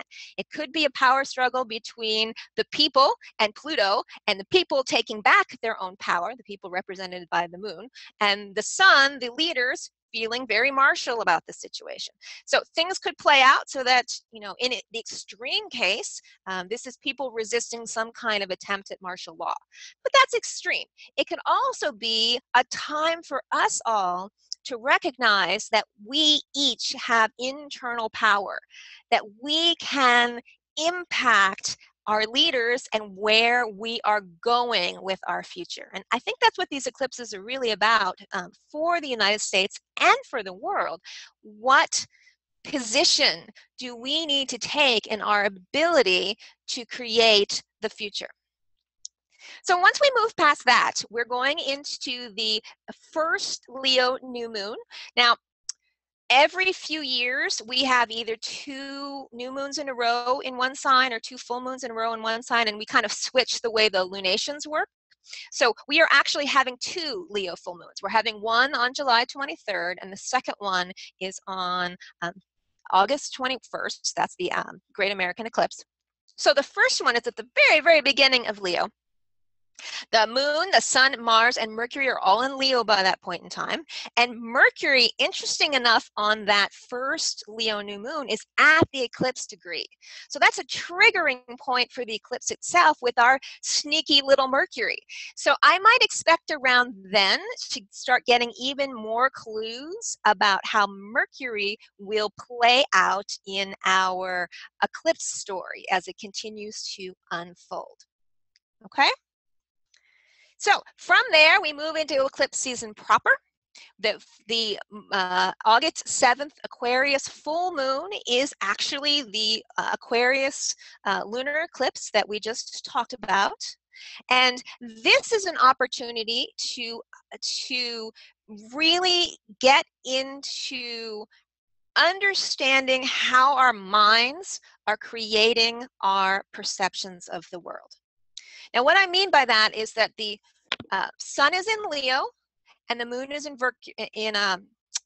Mercury is in Virgo. So these 2 planets are in their own signs, and they're calling us to bring in a more intelligent use of Mercury and that creative detachment that comes from having the moon in Aquarius, to really think about how do my perceptions create my reality? And And that's a very, very potent concept in our Western culture as a whole, that in a very real way, what you decide to think about, how you frame the equation, how you frame what you experience, has something to say about the outcome of that experience for you. It's one of the greatest ways that we survive trauma, by redefining the story of what happened. And when we can redefine it in a way where we can see the good in the situation, and not all situations are good. We're not saying that. We're not saying be a Pollyanna. We're saying find a way to tap into the strength of the situation. And why this is so very important for this eclipse is because eclipses, again, have to do with shadows. And shadows are the stuff in us that we don't want to look at, that we've pushed away so far that we don't have to see them. But in pushing away, we are, in a sense, pushing away some of our greatest treasures. And that one of the ways to work with shadow energy is to redefine what it is. And that maybe when we redefine it as a treasure, or as a teaching tool, or as something that can bring us to our place of strength and gifts, then we don't have to spend so much time pushing it away. Instead, we can reintegrate it. We can reincorporate it into who we are as people. Okay? In a sense, we are learning how to paint our realities like an artist paints with a brush. And this is what we're called to bring some consciousness to, because that's the nature of Leo. It is the creative spark within each of us. It's the sun sign. That is our human metaphor for the divine within all of the cosmos. Which brings us down to the Leo eclipse itself, that it is at the very, very final degree, or near the very final degree of Leo. And again, all roads lead to the sun. The sun is the powerhouse here, and it's the part being eclipsed. And basically that means that the subconscious, the moon, is hiding that solar light so that we can get in and really feel the energy of what gifts that lacuna, that darkness, that, as Peter Kingsley would have put it, the gift of silence, the gift of that pregnant womb-like place where we can implant ideas and new seeds for the future. For a moment, that's what we get to experience directly in. And that's something that we don't necessarily like in our culture. We like filling up airtime and not having those moments of silence, but we need them so badly. He calls it the ultimate divine feminine, which I think is a beautiful way to think about it, that silence is what supports all of us and it's us that just fill it up with noise. And instead of just allowing it to fill it up with noise, choose our words, choose our thoughts in a way that we are really being conscious of the seeds that we are planting for the next round of our experience. If we're to grow up as a species, part of that growing up period is becoming responsible for that deep well of creativity that we are part of. And that if we can't envision a new future for ourselves, how can we possibly think to move into it when it's all just noise here and there? And so back to the concept of metis. Astrology was originally a tool for us to be able to really hone in on our ultimate ideal fulfillment in the world. I mean, the Stoic philosophers used a lot of astrology in order to understand what our character strengths were. We talk about it in terms of positive psychology today, but that is a direct route from astrology to the Stoics to positive psychology, and there's all kinds of links between them. But in this understanding of our character strengths, part of that process is connecting to that divine spark within. Again, written into the language we used to talk about astrology with. Amanda and I were talking about this yesterday. The word for that in Greek is eudaimonia. And eudaimonia simply means connection with the good spirit. It's commonly translated as happiness by modern philosophers, but it really means connecting to your higher self. And the amazing thing about that word, that word connects down to our passion for who we are, but it's also reflective in the original mission of the United States. If we look at the Declaration of Independence, which was penned by Thomas Jefferson, and obviously the 4th of July ties into all of that. He took the words of another philosopher, John Locke, which was the purpose of a country was the pursuit of life, liberty, and property, and he changed that property word to the pursuit of happiness, because the pursuit of happiness is about making sure we have space to have true human flourishing, to connect with our full potential of that as divine beings incarnate. And that there's something about this eclipse which is challenging us to revisit that heart of what the American dream is in a real way, to be able to connect with that divine spark within us. And part of that process is about learning that what we say, what we think matters, because we're literally planting the seeds in the silence. And it's so literal for what you see in the sky. It is absolutely astounding that as we move into this period of time, we all have that choice for where we will go. And that Mercury, trickster guy, is like standing out on the very edges of this whole process, reminding us to bring in our metis, bring in our metis, and act with cunning.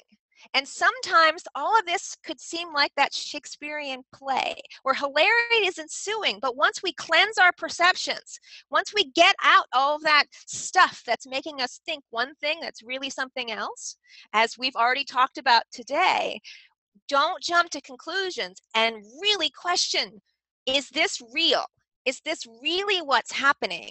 Or am I just allowing my preconceived notions or my beliefs to set me off in a way that I will regret later? And so following the eclipse, we are having both that Mars and Mercury converging on the eclipse degree, being opposed by the moon at the very beginning of September. I wouldn't be surprised if we see some eclipse triggers at that point in time. And then we're coming up to a full moon in Pisces on the 6th of September. Fascinatingly, that is conjunct Neptune. And so here we have that whole Midsummer's Night's Dream coming to the climax on the 6th of September, while these other alignments have been converging on the eclipse degree, and what that new dream is going to be. And then finally, just a moment before the autumn equinox, on the 20th, we have a new moon in Virgo. And we'll have 5 planets in Virgo by then. We will have the moon, the sun, Mercury, Venus, and Mars. And finally, Mercury is in his own sign. He's in his own exaltation. So he's running the show. So at the end of the show, Mercury is at center stage going, okay, what did you learn from my tricky little play that went on all summer long? Have you learned about the power of your words to create realities? Have you learned what I can do, the trickster can do, to bring you to that state of new enlightenment? Because it will carry you forward as we move into our next episode, our next installment of the Divine Comedy play that we are all taking part in this summer of love.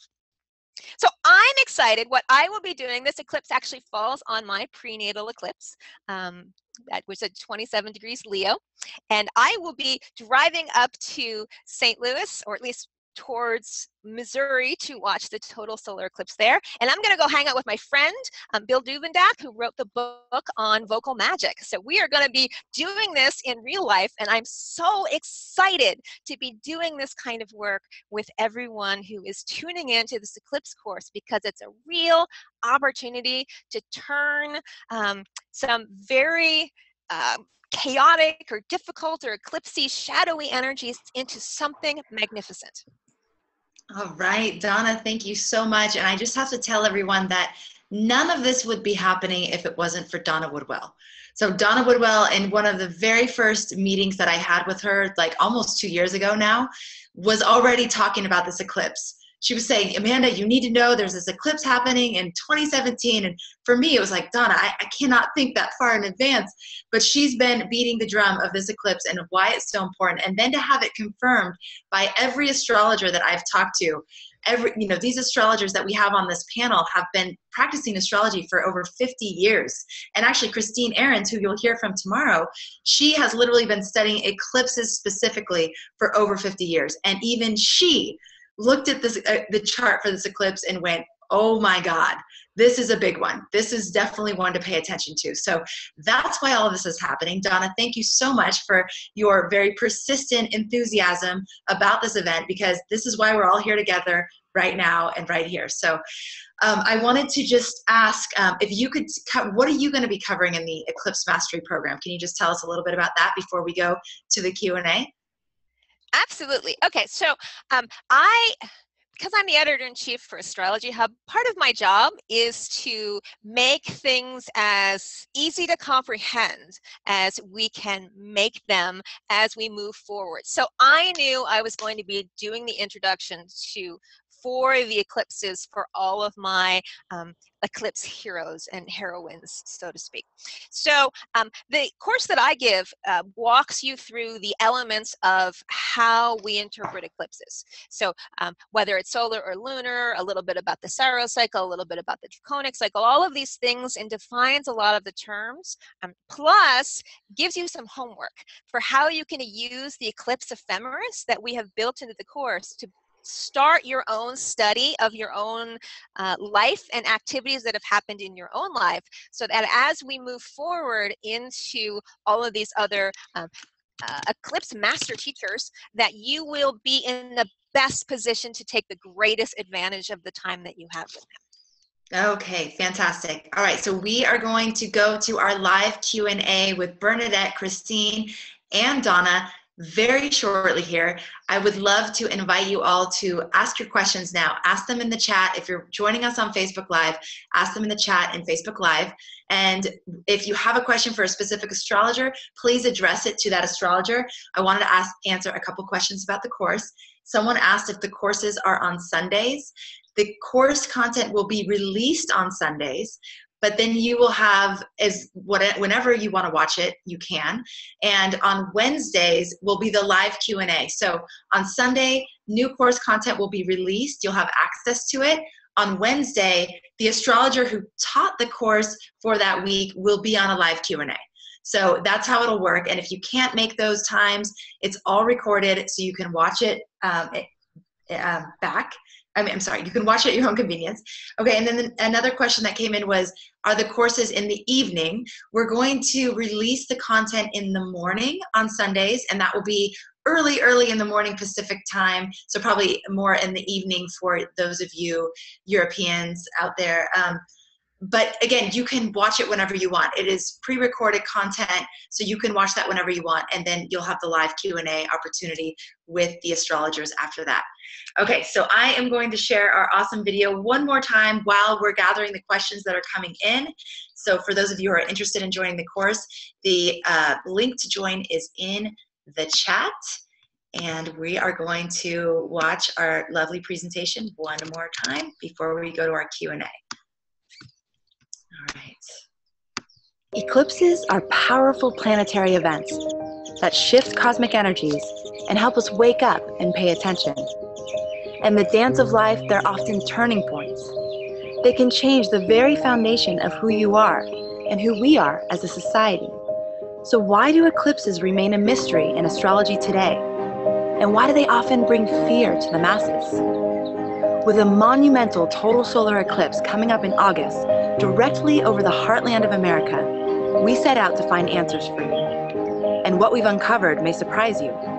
There's a hidden subculture of astrologers who've dedicated their entire lives to the study and research of the power of eclipses.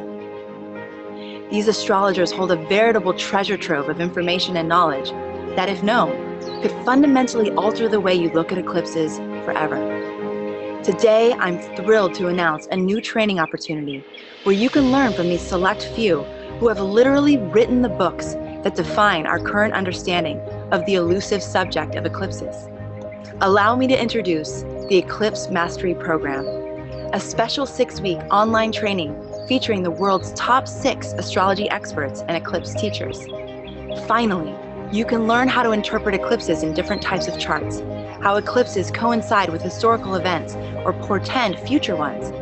We've created an intimate setting where you can learn the secrets of eclipses with clarity and confidence. For a short period of time, we're opening enrollment for our new Eclipse Mastery Program. We'll be closing enrollment soon because classes are starting shortly. So register today to reserve your spot. Simply click the button below and complete the form to join us. First, we have award-winning astrologer Bernadette Brady. She's often credited with writing the book on eclipses, and she'll be showing you how to determine which eclipses will have a strong influence on you. She'll also help you gain an understanding of the Saros cycles and how these cycles give you insights into the meaning of any particular eclipse. Bernadette will also shine light on the special correlation between eclipses and the star Regulus. Next, you'll be learning from Draconic specialist Christeen Skinner, who's renowned for her predictive abilities and the author of Financial Universe. She'll give you an understanding of the Draconic zodiac, teach you how to calculate your Draconic chart, show you how to integrate it with your tropical chart, and help you determine karmic connections. These are powerful teachings you won't want to miss. Then you'll be studying with Ben Dykes, author of Astrology of the World and the Logos and Light Philosophy series, who will be teaching you how to interpret eclipses with traditional techniques. He'll also show you how to combine those techniques with other charts or methods. Our next eclipse expert, Christine Ahrens, is both a professional astrologer and teacher. Her training will focus on eclipses mundane and natal. You'll discover how to find information from various resources. You'll also learn the mechanics and influence of the lunation cycle, especially how it impacts the upcoming Great American Eclipse. And then you'll hear from Adam Gainsbourg, who's the author of 4 astrology books and teacher of the Living Sky technique. He'll be teaching you about eclipses, nodes, and soul healing. You'll find out why eclipses tend to reflect some of your biggest challenges, as well as your most potent gifts, and how the nodes of the moon can help you to contextualize it. Of course, last but not least, we have our very own Donna Woodwell, Editor-in-Chief here at Astrology Hub. For those who are new to astrology and eclipses, she'll help you find the eclipses in your own charts. She'll explain how eclipses work and suggest techniques for you to use their transformative energies wisely. Our Eclipse Mastery Training Program gives you 6 weekly video training modules containing over 9 hours of training material, weekly live Q&A sessions with each of the experts, and a private members-only Eclipse Facebook group where you can meet other students and exchange ideas. We realize that for many of you, this is an amazing opportunity, but the truth is we want to make this training simply irresistible. So when you register today, you're going to get 3 extra valuable bonuses that I know you're going to love. We prepared a custom 150-year eclipse ephemeris you can use to identify which eclipses had a direct influence on your astrology chart, as well as the events in your life which followed. Second, we've partnered with The Mountain Astrologer, recognized as the best professional astrology publication in the world, to bring you their top 3 eclipse back articles written by world-renowned astrologers. So we're thrilled to give you the opportunity to access it now from the comfort of your own home, no matter where you are in the world, and all at an affordable price. And just at the right time, before one of the most important eclipses of the century, so you can be prepared and not caught off guard.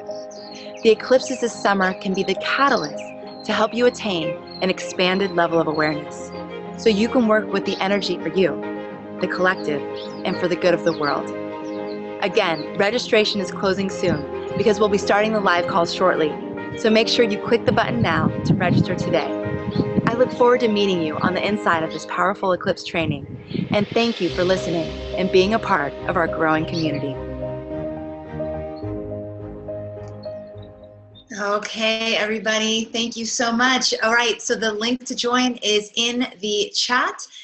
And also, if you are a part of the Year of Astrology, you do receive special pricing. So for those of you who don't know, we have a membership program, and those in that membership program get special pricing. So the link for you to join is in our private membership area, and there's a discount code that you can input when you buy. So go ahead and check it out in our private Facebook group. That's where you'll get your link that has a field for you to enter your discount code and get special pricing. So I do hope as many of you as possible join us, because, oh, sorry, I know you couldn't see me.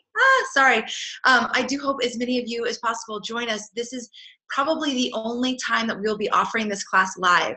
It is the only time that these specific individuals have come together to teach a live training like this online. This is not something that happens all the time. It's been really amazing to work with them all behind the scenes. And so if you do register, please do it soon, because the class is starting in just a couple weeks, not even. We will be closing registration. So we want to get everybody in the course and then start it all together. So please join us soon, and let's see. So hope we get to see you on the inside for that. So we have a lot of questions coming in, and I want to start with this one. Okay, can we get Christine and Bernadette and Donna back on? Let's see. Want us to be able to see everybody? Okay. All right. So, and for those of you in the Year of Astrology who already signed up and you didn't actually put in your discount code, that's okay. We will reimburse you. Just send us an email at support@astrologyhub.com. So no worries about that. We'll take care of you. Okay. So I can see everybody except I cannot see Bernadette Brady. I'm here. I can see me. Okay, there you are. Oh. Fantastic. All right, there she is. Okay, everybody, thank you so much. This has been amazing. Bristol is further away than London. You see, it just takes a while. Yeah, exactly. All right, well, you made it. So, okay, the first question is for Bernadette. Bernadette, what would be your take on the fact that the solar eclipse of 1963 fell on the natal degree of Kennedy's Saturn, and then he was assassinated 4 months later? And what's your take on the fact that this is part of the same Saros cycle? Yeah, thank you, Eric. That sounds like an Eric question. The larger question really is about how long does an eclipse last? Like if it affects your chart and then something happens 4 months later, the real question is about duration of eclipses, and it's a hard one to answer, Amanda, but I've always worked, and I'd be interested in Christine's take on this. I've always worked on that the eclipse season is where things can happen. They won't necessarily happen on the day, but in the eclipse season. But once that season passes, I tend to see that the effect of the eclipse has gone, simply because we'd end up with, well, for me personally, it would just there'd be so many things to look at, transits, and this eclipse from 6 months ago, and I would lose the plot. I'm a Pisces. I can lose the plot easily. So I like to keep it simple. So I would think it's interesting, Eric, that this same eclipse fell on Kennedy's Saturn 4 months before he was assassinated. But I would mark it as interesting. And if I had the time, and if it kept building interest, then I would go back and keep researching to see what other instances there were.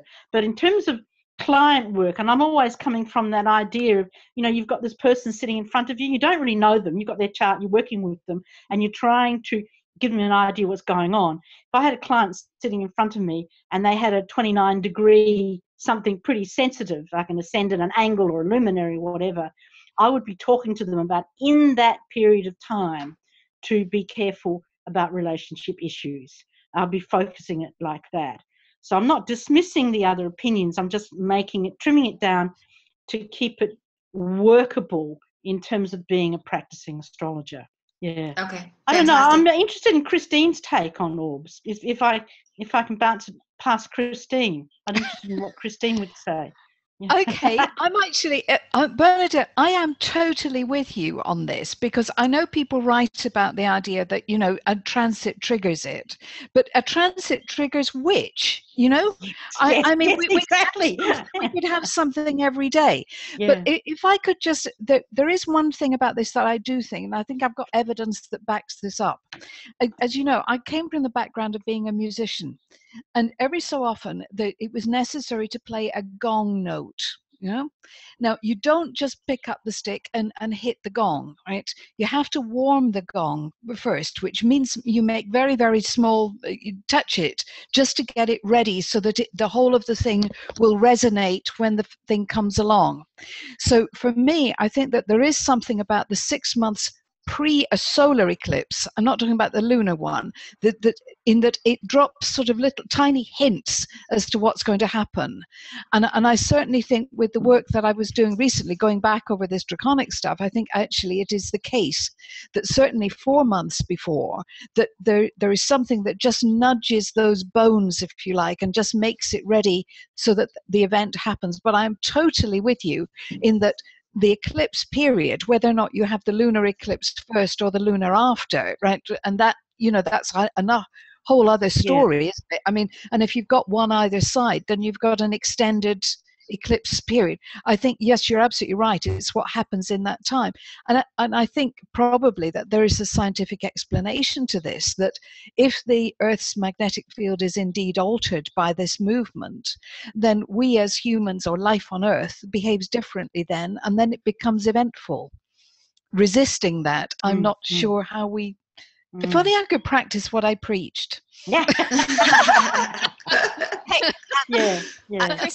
Christine, the gong note, did you know that the moon is moving through 28 degrees of Leo today? Yes, I did. Yes, I did. And I was, but if I can just pick up on something you said, to go back to your Mercury thing, the solar eclipse, the August eclipse, Mercury will be at 8 degrees of Virgo, right? Which of course is reflecting the February eclipse, which was 8 degrees of Pisces. So this mercurial thing that you're talking about, I think actually has been going on for some time. And the trickster has definitely been at work. Yeah. And he stations direct on the eclipse degree. Yeah. Okay. All right. I love this question from Val and Shirley. They both have the same question. And this one's for Donna. Donna, is there an exercise we can practice for not projecting our shadows onto others or into external situations? In other words, embracing it. Any shamanic transmutation tool besides the silence diet, of course. Love your presentation as always. Science stuff. Okay. Well, there are several different ways that you can learn to work with your shadow. I would start with always the concept of meditation. That's what meditation is for. It gives you a chance to allow a little bit of space between feeling yourself, which in astrological terms is like the moon. It's the space in which thoughts are happening, and Mercury, which is the thoughts themselves that are constantly changing and making noise in your head. Meditation done well lets you recognize that there's a little bit of room in there so that every thought doesn't have to lead to an immediate reaction. So again, great time to start doing that. I know not everybody wants to hear that. But working with shadow requires you to do exactly what Bernadette and Christine have been suggesting. It's not react, and learn to be more mindful when you take action, which means slowing down. So in this eclipse season, personally, I think the moon and Mercury are your friends, because they both have to do with working with your mind in the traditional sense, and that giving yourself space to dream and to, if you were in the shamanic class, to spend some time talking to the moon and getting advice for you. It's like talking to your internal moon and seeing what it has to offer you in this equation, or your internal Mercury. And then, of course, again, I'm big fan of Peter Kingsley. I would follow him around the world if I could. Tuning in and reflecting on people like that who've written about this subject, listening to the folks in this Eclipse course is a great way to start bringing consciousness to what you're bringing, and then all the things that allow you to focus on how you say things. And start with journaling. Journaling is a great way to work with Mercury, always, because it gives you a chance to externalize what the words in your head and see them on a piece of paper. But being mindful of when you say I am versus I'm feeling, and what you're filling up this magical space of your own mind with, because we say things to ourselves we would never allow someone else to say to us. So why in the world do we subject ourselves to 24/7 negativity from our own minds? And that is our responsibility to work with if we want to move into being true co-creators with the rest of the planet. Okay, fantastic, Donna. I would also recommend the work of Carl Jung. And also, there's some books by Debbie Ford that deal directly with the shadow and shadow work. One of my favorites is The Dark Side of the Light Chasers. So check those out. Those have a lot of, Debbie Ford really breaks it down into very tangible, practical ways to work with the shadow and projecting that on others, etc. Okay, all right. So we have, for Christine. Christine, are you, do you do Draconic charts for people? That's one, quick, easy. Yes. Okay, great. Yes, I do. And yeah. will you teach in the course, are you going to teach us how to calculate our Draconic chart? Absolutely. Okay, Absolutely. fantastic. Yep. Okay, let's do this one. Okay, so this is another one. Okay, Sarah would like to know, what is the eclipse season exactly? We keep talking about it, so what is it exactly? Who is that? It was just addressed to all of you, so whoever wants to go with it. Well, very simply, it's when the sun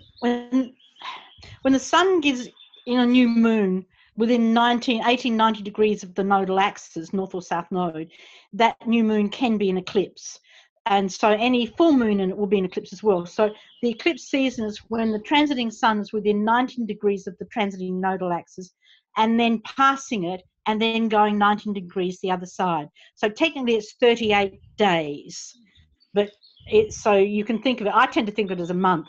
So you can think of the eclipse season as basically starting in sort of early August and going through to the very early part of September.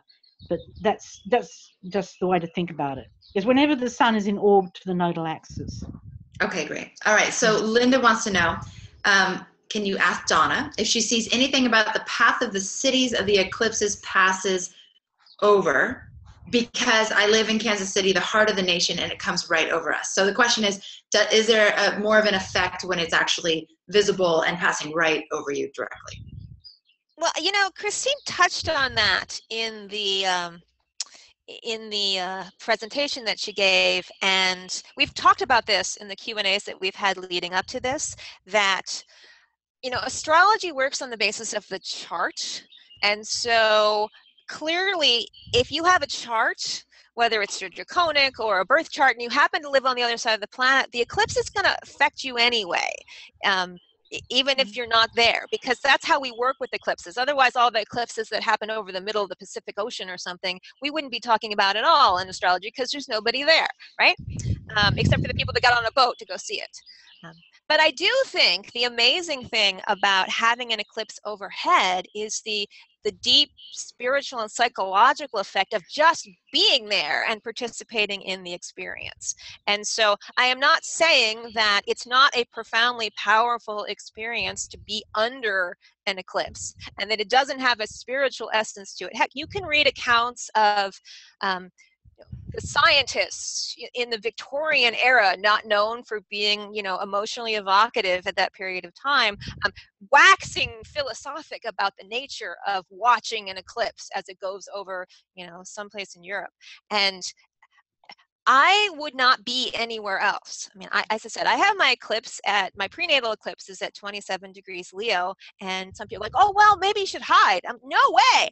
I am getting in the car. Someone asked, you know, why am I going to Missouri versus Kansas City? It's just a little closer. I mean, I'm in Austin, Texas, so I am going on a direct line to the closest place to get to the maximum totality. And I'm throwing my child in the car, and we are driving up there to be part of this collective experience. But do I think that just because you're under the eclipse, you're going to have a different astrological effect? I don't know. I'm not sure any of us know. I mean, I will defer to the experts on this, but I wouldn't be anywhere else just because of the emotional, psycho-spiritual effect of being able to be there. Bernadette and Christine, do you have any thoughts on this? After you. I totally agree with Donna in terms of I've never found that as an astrologer that a client had to be under the effects of a solar eclipse to actually experience it affecting their chart. Astrology, Western astrology as we know it, is horoscopically driven. So I totally agree with her, but also I totally agree. I have, you know, been under total solar eclipses, and the phenomenon of it, the sheer emotional and spiritual, psychological impact, even though you absolutely know intellectually what's going on and why, and all the elements of fear are removed, it still utterly brings you to your knees. And if you didn't know the rationale behind it, and if no one had told you about it, it would be utterly terrifying. Utterly terrifying. Yeah. So that's, wow. you know, yeah. Christine. Yeah. Okay. Well, I have. No, go on. No. Do you have anything you want to add to that? No, she said it beautifully. Okay, perfect. All right. I love this. This is such a cool question. I just have to ask it. So Pamela says, in Bernadette's talk, a huge synchronicity happened. A large hawk snatched a bird in midair 5 feet from my window. What had Bernadette just said? She just said, the relationship between something going wrong between gods and land. So I guess you had just said that comment right when this happened outside this woman's window. So a bird snatched, a hawk snatched a bird. So do you have any comment on that in terms of the correlation? I love it. Thank you. It's Pam. Is it Pamela or Pam? Yeah, thank you, Pam. Yeah, Pamela. Yeah. I love it. I mean, we live in a world which is full of fractals and synchronicities, and that's wonderful. And to me, the first meaning of that is it empowers what we're doing here. It doesn't matter what it was. It's a sense of participation with the cosmos. So we're getting the cosmos talking back to us. So, and I personally love that. I smile really to myself, and because the book where I wrote all this up, its first title and its first publication was called The Eagle and the Lark. And I know that's not the book. Gosh, yeah. And yesterday I got an email from somebody out of India asking me a question, and they said, in your book, the hawk and the canary, I think they said. I loved it. You know, I thought, okay, I hadn't seen that combination before. I knew what they meant. So in a sense, that was prepping me for Pam's question of the hawk and the small bird. So so that to me is that's a doubling down on the synchronicity. I really totally love that. And I just think sorry, just give me another 30 seconds. I think astrology works by participation. When people are not engaged in astrology, they don't get it, and quite often it probably wouldn't work for them. But as you start to learn astrology and you're keen, and any of us, and I think all of us here have taught astrology, is there'll become a time where the student comes to you and they're really and because it's worked, it's spoken to them, and what it is, then the participation has happened and they are engaging back, and it's working. And Levi Brule talked a lot about this in the 1920s and 30s. He's an anthropologist, about participation. And the more you participate, the more it speaks to you. So I have found the more you engage with astrology, the cleaner and simpler it works. I don't mean simple in a negative way, just it speaks to you. Now, Christine talked about the virus of having of draconic charts. I totally understand that, because I've been stolen by the stars and they're never going to let me go. I know that. I've resigned to that now, so I totally appreciate that. But you see, I participate with them, and it really is a very personal engagement. Just as Christine participates with financial markets and the draconic side, and it engages with that. And so, in a sense, that's another example of what Pam just shared with us, which I really love, of this gathering, participating with the cosmos. So the cosmos is starting to give it back. And I would think everybody here in the room engaged in this, what they should do, what I'd recommend they do, is they start looking around for these sorts of synchronicities about what we've been dealing with here, because I would really think if they look for it, they will start finding them, and they will get more out of their study of it if they engage in those conversations with these things happening in life. So a longish answer, but I loved it. Thank you, Pam. Right. It's fantastic, huh? Okay, well, I just want to take a moment. We're going to take a few more questions, but I just wanted to invite some of our newest members of the Eclipse, not invite, but welcome some of the newest members of our Eclipse Mastery Program. So welcome to Will, John, Sandeep, Linda, Ray, Christine, Jupe, Bob, Sibley, Patty, Felicia, Helene, Andrew, Jasmine, Kathy, Susan, Helene, Jeanette, Sylvia, and Sybil. It is so wonderful to have you as a part of this course. You now get to study intimately with these incredible astrologers for 6 weeks. It is going to be an amazing journey. So welcome, and thank you so much for joining us. Okay, for Christine, Sarah wants to know, you said something about the bones sticking out are the tight conjunctions that appear between the tropical and the draconic charts. Can you clarify that? Yep. Obviously, what we're looking at is, if you take a normal tropical chart, you can think of that as being like a crystal you've got in your hand.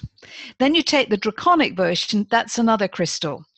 Because the shapes are the same, the two can come together. Some of those sharp points will be absolutely obvious, right? And that's what I'm talking about here, is these conjunctions are really obvious. So if it should be that, say, your Mars in one contacts Jupiter in the other, then it's like having a conjunction of those two things in your normal chart, right? Now, it depends which one is going to be the driver. Is it coming from your past life or previous, or your spiritual core or your soul path, or is the driver coming more from where you are today and how that clicks? So this is where it's necessary, I can't make a sweeping statement here, because you have to look on each case individually, but it's where you've got those cross links. Now, as I said before, the people who are terribly into the detailed work of this will say, oh, I've got a septile between this or a sesquiquadrate between that. Forget that, right? Push that to one side, because that's overkill, right? Conjunctions, you have really got enough to think about with conjunctions. And if you haven't got any of those, right, and I've yet to see one where there is absolutely nothing, then maybe go in a bit deeper. And I would be quite interested to see that one myself, to see how it might work out. But no, to me, that's the bone sticking out, and that's the one that's telling me either that's a mega strength or it's an inherent weakness that requires care. Okay. All right, thank you. So from Francine, will we get any warnings before big Earth events in August? Any warnings? Well, sorry, who is that to? Well, that was just from Francine too. So I think maybe for you, Christine, just since you talked about so many of the big Earth events. Yes, I think we will get. I think Donna's given us a clue with the Mercury little contacts. Certainly the lunations, absolutely the solstice charts. I think the clues are already there. As Bernadette says, we've actually we're like radio stations, and we just need to do a little bit of adjustment so that we hear it all as the best it can be. I don't think that we can sort of sit out and wait for something mega to happen and then say, astrology works hard, right? I don't think that's what it's about at all. Okay. All right. From Kat, there is another full solar eclipse spanning the U.S. from the East Coast to the West Coast in 2024, forming a theoretical X across the US, with the conjunction point being Knoxville, Tennessee. I feel these are connected because 2024 is when Neptune leaves Pisces. Any thoughts or importance connected to this? Can I? Donna! Yeah.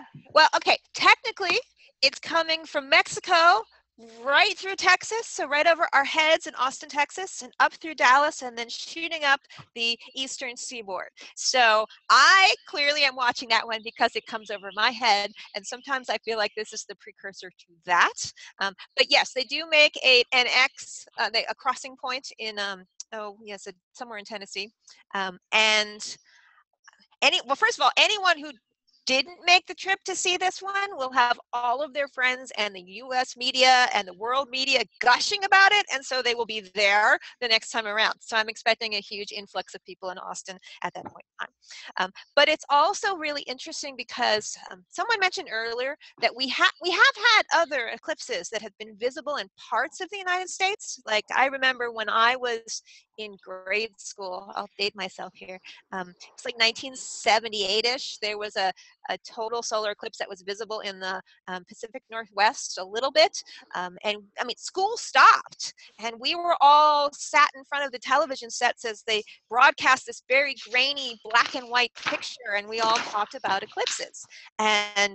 But these are special because they're being viewed from large portions of the United States, not just one little region, not just Alaska or someplace, but that millions of people get to see them, and that we haven't had one in a long time, and now we're having like two reasonably close together as we move into this phase where the United States is having its Pluto return to its July 4th chart, as we're having this great conjunction of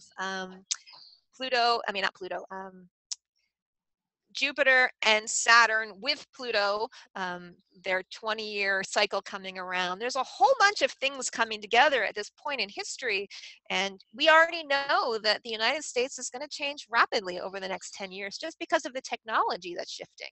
As we come into driverless cars and climate change and no need to have scanners for checkout people, because we'll have scanners to do everything. These are massive, massive shifts that are in the offing for the next 10, 15, 20 years in the United States. So just speaking as the American on the panel here, I think this is an indication of some changes that the United States is going to go through itself and what that means for the rest of the world.